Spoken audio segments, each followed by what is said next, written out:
ആകാശവാണി.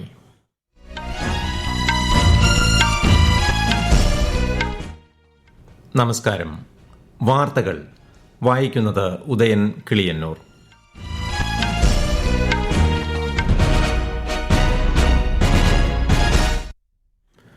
പ്രധാന വാർത്തകൾ. ഭരണഘടന അംഗീകരിച്ചതിന്റെ സ്മരണയിൽ രാജ്യം ഇന്ന് സംവിധാൻ ദിവസ് ആഘോഷിക്കും.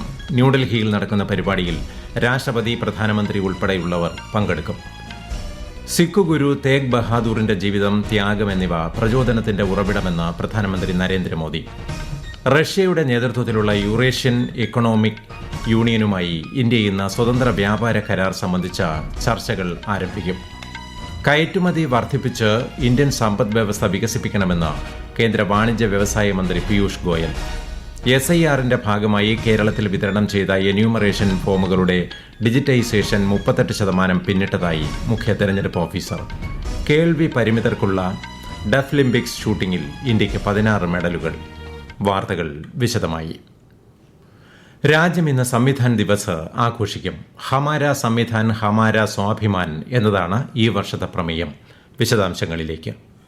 രാജ്യം ഭരണഘടന അംഗീകരിച്ച് 76 വർഷം പൂർത്തിയാകുകയാണ്. ന്യൂഡൽഹി സംവിധാൻ സദനിലെ സെൻട്രൽ ഹാളിൽ നടക്കുന്ന സംവിധാൻ ദിവസ് പരിപാടിയിൽ രാഷ്ട്രപതി ദ്രൌപദി മുർമു, ഉപരാഷ്ട്രപതി CP രാധാകൃഷ്ണൻ, പ്രധാനമന്ത്രി നരേന്ദ്രമോദി, ലോക്സഭാ സ്പീക്കർ ഓം ബിർള, കേന്ദ്രമന്ത്രിമാർ, MP-മാർ തുടങ്ങിയവർ പങ്കെടുക്കും. പരിപാടിയിൽ രാഷ്ട്രപതി ഭരണഘടനയുടെ ആമുഖം വായിക്കും. കൂടാതെ മലയാളം, മറാത്തി, നേപ്പാളി, പഞ്ചാബി, ബോഡോ, തെലുങ്ക് എന്നിവയുൾപ്പെടെ 9 ഭാഷകളിൽ ഭരണഘടനയുടെ വിവർത്തനം ചെയ്ത പതിപ്പും സ്മരണിക ലഘുലേഖയും പുറത്തിറക്കും. സ്വാതന്ത്ര്യ സമര സേനാനികളെ സ്മരിക്കുന്നതിനും ഭരണഘടനാ മൂല്യങ്ങൾ സംരക്ഷിക്കുന്നതിനുമുള്ള രാജ്യത്തിന്റെ പ്രതിബദ്ധത ഊട്ടിയുറപ്പിക്കുന്നതിനാണ് ദിനാചരണം സംഘടിപ്പിക്കുന്നത്. News desk, Akashvani. വരുമാന വർധന രാഷ്ട്രനിർമ്മാണത്തിൽ നിർണായകമെന്ന് രാഷ്ട്രപതി ദ്രൌപദി മുർമു. 76ാമത് ബാച്ചിലെ IRS ട്രെയിനി ഓഫീസർമാരുമായി ന്യൂഡൽഹിയിൽ സംവദിക്കുകയായിരുന്നു രാഷ്ട്രപതി. നികുതിദായകർക്ക് ബുദ്ധിമുട്ടില്ലാത്ത വിധം നികുതി പിരിവ് സുഗമമാക്കണമെന്ന് ശ്രീമതി മുർമു നിർദ്ദേശിച്ചു. പ്രധാനമന്ത്രി നരേന്ദ്രമോദി ഇന്ന് ഹൈദരാബാദിലെ GMR എയ്റോസ്പേസ് ആൻഡ് ഇൻഡസ്ട്രിയൽ പാർക്കിൽ Safran aircraft engine services India സംവിധാനം വീഡിയോ കോൺഫറൻസിംഗിലൂടെ ഉദ്ഘാടനം ചെയ്യും. മുൻനിര വ്യോമയാന പ്രൊപ്പൽഷൻ എഞ്ചിനുകളുടെ അറ്റകുറ്റപ്പണി, പരിപാലനം തുടങ്ങിയ സൌകര്യങ്ങൾ ഇവിടെ ലഭ്യമായിരിക്കും. ഇതാദ്യമായാണ് ഒരു ആഗോള എഞ്ചിൻ ഒറിജിനൽ എക്വിപ്മെന്റ് മാനുഫാക്ചറർ ഇന്ത്യയിൽ MRO സേവനം ആരംഭിക്കുന്നത്. ലഹരിക്കെതിരെ ശക്തമായ നടപടികൾ സ്വീകരിക്കുന്നതായി പ്രധാനമന്ത്രി നരേന്ദ്രമോദി. ഇത് സമൂഹത്തിന്റെ ആകെ പോരാട്ടമാണെന്നും അദ്ദേഹം പറഞ്ഞു. ഹരിയാനയിലെ കുരുക്ഷേത്രയിൽ സിഖ് ഗുരു തേഗ് ബഹാദൂറിന്റെ 350ാമത് രക്തസാക്ഷിത്വ ദിനാചരണത്തിൽ പങ്കെടുക്കുകയായിരുന്നു പ്രധാനമന്ത്രി. ഗുരു തേഗ് ബഹാദൂറിന്റെ ജീവിതം, ത്യാഗം എന്നിവ പ്രചോദനത്തിന്റെ ഉറവിടമാണെന്നും ശ്രീ മോദി അഭിപ്രായപ്പെട്ടു. नशे की आदत ने हमारे अनेक नौजवानों के सपनों को गहरी चुनौतियों में धकेल दिया है.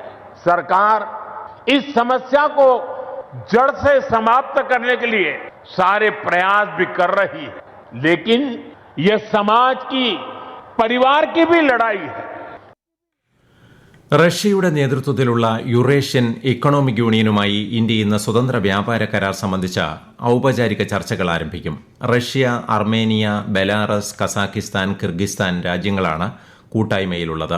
ഇന്ത്യൻ വ്യവസായങ്ങൾക്ക് പുതിയ വിപണികൾ തുറക്കുന്നതിൽ ശ്രദ്ധ കേന്ദ്രീകരിച്ചുള്ള 18 മാസത്തെ റോഡ് മാപ്പ് കേന്ദ്രീകരിച്ചായിരിക്കും ചർച്ചകൾ.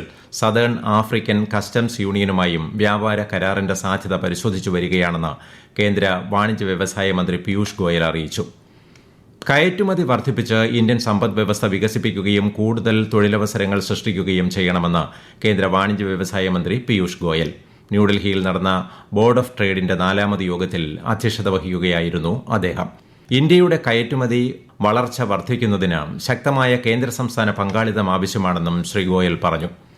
അരുണാചൽ പ്രദേശ് ഇന്ത്യയുടെ അവിഭാജ്യ ഘടകമാണെന്നും ചൈന അംഗീകരിച്ചില്ലെങ്കിലും ഈ യാഥാർത്ഥ്യം ഇല്ലാതാകില്ലെന്ന് വിദേശകാര്യ മന്ത്രാലയം. ചൈനയുടെ ഷാങ്ഹായ് വിമാനത്താവളത്തിൽ അരുണാചൽ പ്രദേശ് സ്വദേശിനിയെ തടഞ്ഞുവച്ചതുമായി ബന്ധപ്പെട്ട ചോദ്യങ്ങളോട് പ്രതികരിക്കവേ വിദേശകാര്യ മന്ത്രാലയ വക്താവ് രൺധീർ ജയ്സ്വാളാണ് ഇങ്ങനെ പ്രസ്താവിച്ചത്. വിഷയം ശക്തമായി ചൈനയോട് ഉന്നയിച്ചതായും അദ്ദേഹം പറഞ്ഞു.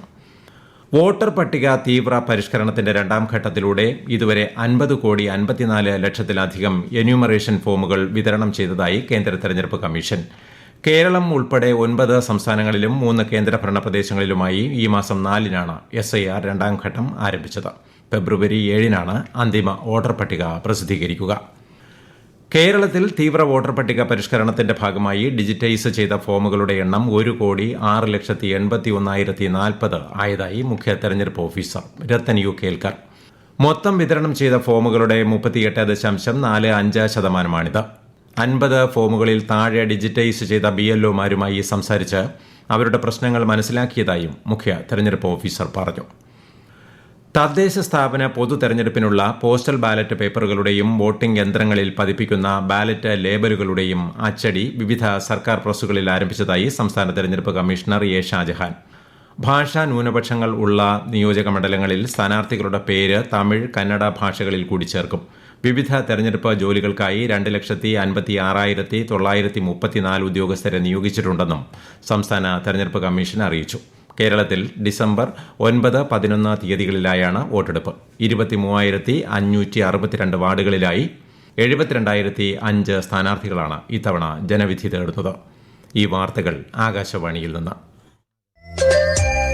ആകാശവാണി വാർത്തകളും വാർത്താ അധിഷ്ഠിത പരിപാടികളും all India radio news Thiruvananthapuram YouTube ചാനലിലും all India radio news Thiruvananthapuram Facebook പേജിലും AIR ന്യൂസ് _തിരുവനന്തപുരം ഇൻസ്റ്റഗ്രാം അക്കൌണ്ടിലും AIR ന്യൂസ് _TVM X ഹാൻഡിലും ലഭ്യമാണ്. പ്രധാനമന്ത്രി നരേന്ദ്രമോദി ആകാശവാണിയിലൂടെ ജനങ്ങളുമായി ആശയങ്ങൾ പങ്കുവയ്ക്കുന്ന പ്രതിമാസ റേഡിയോ പരിപാടി മൻ കി ബാത് ഈ മാസം 30 രാവിലെ 11 മണിക്ക്. ആകാശവാണിയുടെ എല്ലാ നിലയങ്ങളും ദൂരദർശനും പരിപാടി പ്രക്ഷേപണം ചെയ്യും. മൻ കി ബാത്തിലേക്കുള്ള ആശയങ്ങളും നിർദ്ദേശങ്ങളും മറ്റന്നാൾ വരെ 1800-11-7800 എന്ന ടോൾ ഫ്രീ നമ്പറിലൂടെ അറിയിക്കാം. സർദാർ വല്ലഭായ് പട്ടേലിന്റെ 150ാം ജന്മവാർഷിക ആഘോഷത്തോടനുബന്ധിച്ച് ദേശീയ പദയാത്ര സംഘടിപ്പിക്കുമെന്ന് യുവജന കായിക മന്ത്രാലയം. ഇന്ന് പട്ടേലിന്റെ പൂർവിക ഗ്രാമമായ കരംസാദിൽ നിന്ന് ആരംഭിക്കുന്ന യാത്ര ഡിസംബർ 6-ന് ഏകതാ പ്രതിമയ്ക്ക് സമീപം അവസാനിക്കും. ദേശീയ മാർച്ചിന് മുന്നോടിയായി മേര യുവഭാരത് തിരുവനന്തപുരത്ത് സംഘടിപ്പിച്ച Ekta Padayatra Nedumangad assistant police superintendent Achyut Ashok flag off ചെയ്തു. സമാപന സമ്മേളനം press information bureau additional director general V Palanichami ഉദ്ഘാടനം ചെയ്തു.